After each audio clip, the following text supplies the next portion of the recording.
Iti Badog Ilocos Norte, daytoy iti naribba nga paset, daytoy daan nga balay nga aramid iti bricks, daytoy pader, tinatamaan pa daytoy alad iti igit mismo iti kalsada.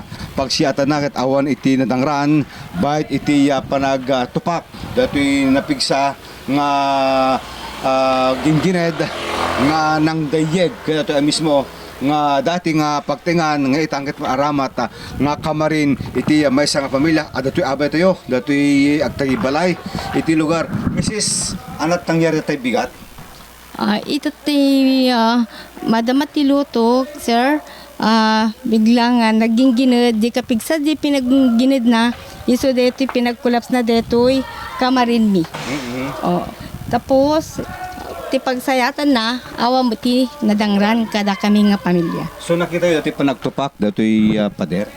When sir. Itay makita yo at inarami diyon. Madi kami nga makagarawin sir ta nabigla kami nga talaga. Tama nang naka-get over kayon. Adape lang basi nervous ko nga madmadlaw ko sir ta. Deje nga rupa kasi nga panakakita ko talaga nga agkwati unig mo.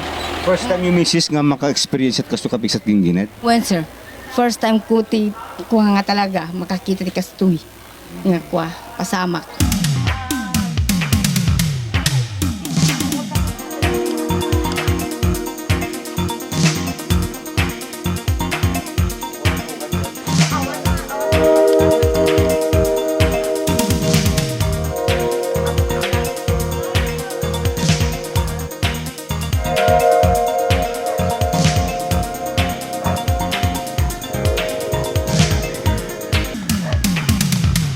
Datoy bricks nga natumba kit ipakita mi lang datoy kabingbeng datoy alad nga nagtupak.